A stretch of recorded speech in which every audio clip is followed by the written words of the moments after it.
Python programming भाषा के पाठ क्रमांक 15 में आपका स्वागत है। इस वीडियो में हम पढ़ेंगे शाखाबद्धता एवं निर्णयात्मक कथन के प्रकार इफ एल्स के बारे में। योजना, पहले हम मूल वाक्य संरचना देखेंगे या वाक्य विन्यास, जिसको हम सिंटेक्स कहते हैं। फिर निष्क्रिय इफ, फिर एक कथन के साथ इफ, फिर एक से अधिक कथनों के साथ इफ। ये तीन बिंदु यह इंगित करते हैं कि इफ के साथ एल्स का होना आवश्यक नहीं है। उसके पश्चात हम देखेंगे नेस्टेड इफ एल्स और एक क्रियाशील प्रोग्राम या स्क्रिप्ट। मूल वाक्य संरचना या वाक्य विन्यास, यहाँ पर अन्य कथन इफ, उसके पश्चात व्यंजक इन छोटे कोष्ठकों के भीतर, फिर ये विसर्ग का चिन्ह, विसर्ग यानी कॉलन, और उसके बाद कथन। ये जो कथन है ये इसका शरीर बनाते हैं, काया बनाते हैं। इफ की काया में क्या है, ये कथन है। इसी तरह एल्स की काया में क्या है, ये कथन है। अब एक से अधिक कथन हो चाहे एक कथन हो, पाइथन प्रोग्रामिंग भाषा में सर्पाकार कोष्ठकों की आवश्यकता नहीं होती, जैसे कि सी और C++ में होती है। और यहां पर यह स्थान छोड़ना होगा। यदि हम चाहते हैं कि कोई कथन इफ या एल्स की ब्लॉक में हो, बॉडी में हो, काया शरीर में हो, तो उसको प्रथम स्थान से कुछ स्थान छोड़कर, कम से कम एक स्थान, एक अक्षर का स्थान छोड़कर लिखा जाता है। यहां मैंने 2 छोड़ दिए। तो जितने भी कथन 2 स्थान छोड़ने के पश्चात लिखे जाएंगे वो माना जाएगा कि इफ के भाग के रूप में है। यदि यह व्यंजक सत्य, इसका मूल्यांकन सत्य के रूप में होता है, तो वो कथन एग्जीक्यूट होंगे या चलेंगे। अन्यथा एल्स ब्लॉक के अंदर जो कथन लिखे वो एग्जीक्यूट होंगे। यहाँ उदाहरण देख लें। यदि x का मान 5 है तो प्रिंट कर देगा इक्वल। तो यहां पर ये 2 कथन इफ के काया के रूप में है या शरीर में है या उसका बॉडी है। इफ की बॉडी में क्या है, ये 2 कथन। तो x का मान यदि 5 है तो ये 2 एग्जीक्यूट होंगे, चलेंगे। अन्यथा एल्स के ये 2 कथन चलेंगे और उसके पश्चात बाकी कथन है। ठीक है।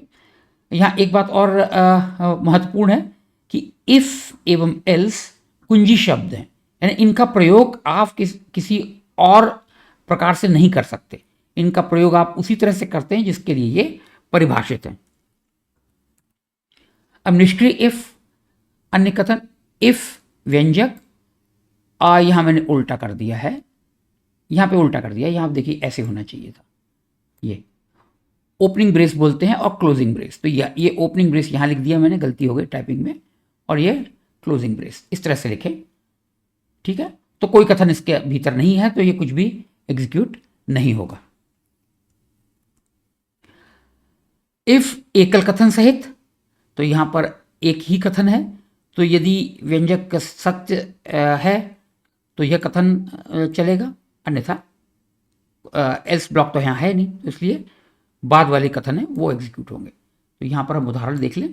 यदि x का मान 5 है तो x बराबर x धन 1 और उसके पश्चात अन्य कथन।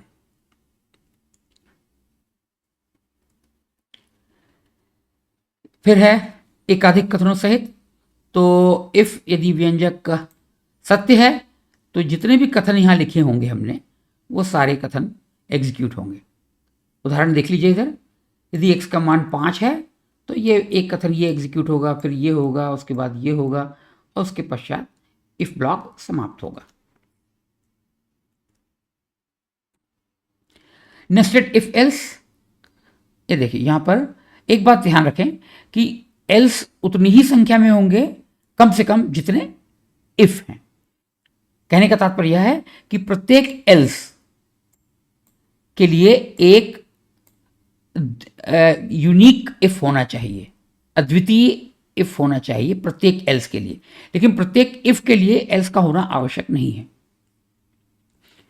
तो जितने भी एल्स होंगे उसके के लिए एक और एक निश्चित रूप से एक ही इफ होगा।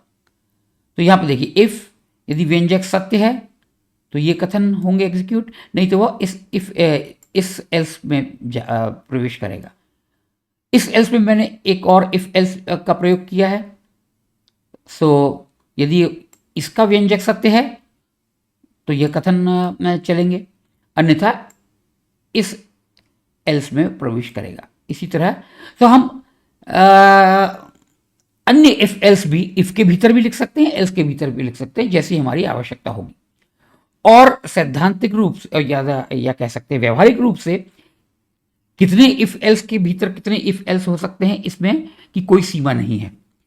लेकिन प्राय हम ये पाते हैं कि जो गहराई है नेस्टेड इफ एल्स की, यदि 2 या 3 से अधिक हो तो हम अपने प्रोग्राम का बहाव है, फ्लो है, हम स्वयं ही उससे भटक जाते हैं। तो भटकाव बहुत आसान हो जाता है यदि बहुत सारे इफ एल्स एक के भीतर एक लिखें। ऐसी सलाह दी जाती है कि प्राय 2 या 3 इफ एल्स को नेस्ट करने के पश्चात हम यदि फिर आवश्यकता है तो हम हमारे स्रोत प्रोग्राम को पुनः लिखें या अन्य विकल्प तलाशें, जैसे मैच केस है जिसे हम अगले वीडियो में पढ़ेंगे। यहाँ पर ये देख लीजिए उदाहरण, यदि x का मान 5 है, मैंने इफ और एल्स के शरीर में एक ही कथन लिखा है। इफ x का मान 5 है तो यह कथन चलाएगा, नहीं है तो इस एल्स में प्रवेश करेगा। इस एल्स में एक इफ है तो यदि x का मान 5 से कम है तो यह प्रिंट करेगा, अन्यथा वह एल्स ब्लॉक में प्रवेश करेगा। और इस एल्स ब्लॉक में मैंने एक और इफ लिखा हुआ है। तो कहने का तात्पर्य यह है कि जब यह स्क्रिप्ट चलाई जाएगी तो इन 3 में से कोई एक ही शब्द प्रिंट होगा। अब एक मैंने स्क्रिप्ट बनाई हुई है, देखते हैं वो क्या है। इसके बाईं तरफ मैं इसको चलाता हूं। इफ अब दाहिनी तरफ देखिए आप, यह तो मानक शबांग लाइन है। यहां यह वॉलरस ऑपरेटर है, वॉलरस परिचालक कहते हैं इसे, और इसका प्रयोग सिर्फ और सिर्फ व्यंजकों के भीतर ही किया जाता है या एक्सप्रेशंस में। अन्यथा निर्धारण चिन्ह तो अलग है जिसमें कि ये विसर्ग या कॉलन नहीं होता। ठीक है। यहां पर क्या हुआ, यह आवश्यक नहीं है कि इफ के भीतर, इफ के बाद इस व्यंजक में तार्किक कथन हो या बिट परक कथन हो, जिसे हम लॉजिकल एक्सप्रेशन या न्यूमेरिकल एक्सप्रेशन, बिटवाइज एक्सप्रेशन कहते हैं, उसकी आवश्यकता नहीं है। होना क्या चाहिए, यहाँ पे एक स्थान धारक होना चाहिए। तो बाईं तरफ हमने एक चर लिखा हुआ है और ये 5 का मान x में चला जाएगा और बचेगा क्या, x। यह याद रखिए कि यदि यह व्यंजक इसका मूल्यांकन करने पर यदि यह 0 नहीं आता है तो उसे सत्य माना जाएगा। ये तभी असत्य माना जाएगा जब मान 0 हो।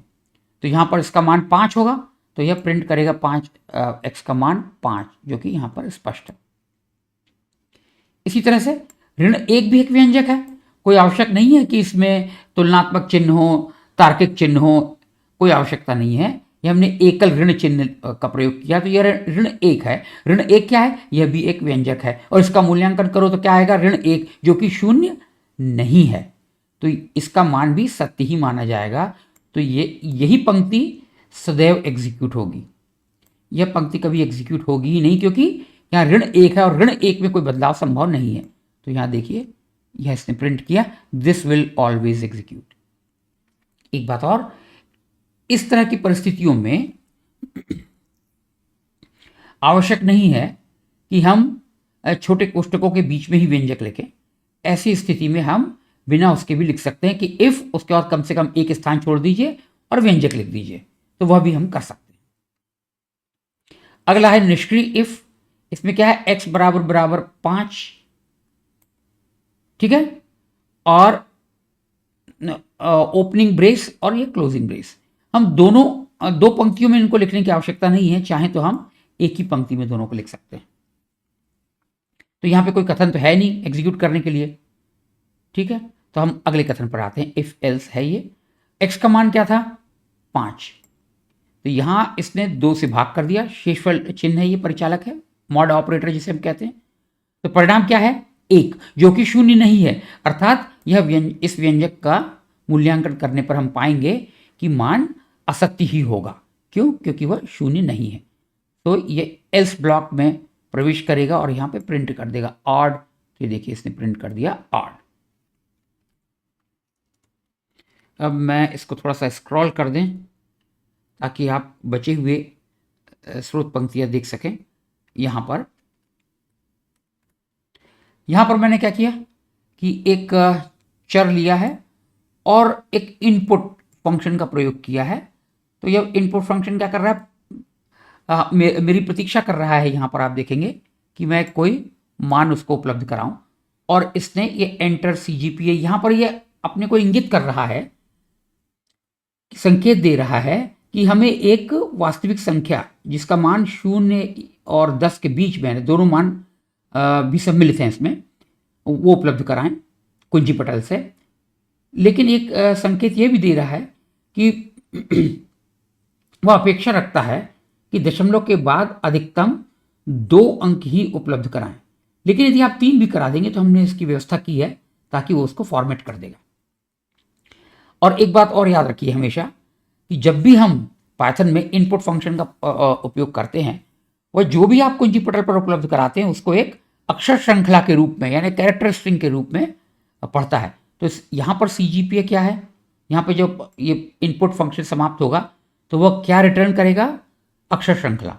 लेकिन हम चाहते हैं कि वो फ्लोट में, यानी वास्तविक संख्या में परिवर्तित हो जाए, इसलिए इसका प्रयोग हम इस तरह से करते हैं। तो अब इसके बाद पश्चात CGPA का आंकड़ा प्रकार क्या होगा, वास्तविक संख्या। अब यदि मैं यहाँ पर इसको मान उपलब्ध करा देता हूँ 5.546, ठीक है। अब देखिए यहाँ क्या कर रहा है, ये CGPA का मान 5 से कम है नहीं, तो यह असत्य है। तो ये जितने भी हमने कथन लिखे हैं इनमें से कोई भी एग्जीक्यूट नहीं होगा, नहीं चलेगा।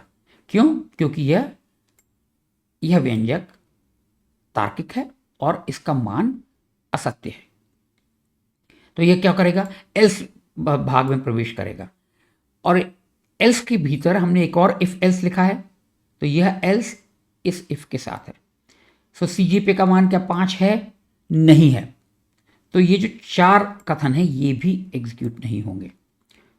तब ये एल्स में भाग में प्रवेश करेगा जिसके भीतर हमने एक और इफ लिखा है और इसके साथ कोई एल्स नहीं है।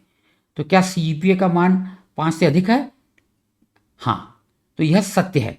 तो यह क्या करेगा, योर CGPA इज, ये लिखा और ये मान ये प्रिंट कर देगा। इन तीनों कथनों का संयुक्त रूप से असर प्रभाव क्या होगा, ये यहाँ देखिए आप, इसने लिख दिया योर CGPA इज 5.55। हमने यहाँ पे दशमलव के बाद 3 अंक उपलब्ध कराए थे, उसने उसको अप्रोप्रिएटली अपने यथारूप में उसने क्या किया कि 2 के रूप में, 2 दशमलव के बाद 2 अंकों के रूप में उसको परिवर्तित किया, राउंड अप किया, तो उसका मान हो गया 5.55 और कॉमन। अब यहाँ एक बात यह कि यदि आपको याद हो तो किसी हमने वीडियो में पाइथन के बताया था कि स्वयमेव व्यवस्था में बाय डिफॉल्ट पाइथन का print function new line character का उपयोग करता है, तो अगली प्रिंटिंग अगली पंक्ति से होती है, वो हम नहीं चाहते। तो ऐसा लिखते and equal to single quote के भीतर कुछ नहीं लिखा, तो वो क्या करेगा, ये प्रिंट करने के बाद उसी पंक्ति में अगला प्रिंट करेगा। और यहाँ हम ये फॉर्मेटिंग कर रहे हैं कि हम चाहते हैं कि नियत बिंदु प्रारूप में, यानी फिक्स पॉइंट फॉर्मेट में मान प्रिंट करे और दशमलव के बाद 2 अंकों तक जाए। तो ये CGPA का मान इस तरह से ये परिवर्तित करेगा और फिर उसको प्रिंट करेगा और अगली पंक्ति का प्रिंट जो होगा वो स्वाभाविक रूप से न्यू लाइन के साथ होगा। तो ये देखिए एक ही पंक्ति में आ गया। अब यहाँ पर आप देखिए हमने फ्लोट में परिवर्तित तो कर दिया है, ठीक है। तो क्यों किया, जैसे मैं पहले बता चुका हूँ कि यह अक्षर श्रृंखला थी, तो इसलिए उसे हम परिवर्तित करेंगे वास्तविक संख्या में और फिर उसको हम उसका प्रयोग तुलना के रूप में, तुलना के लिए कर सकते हैं।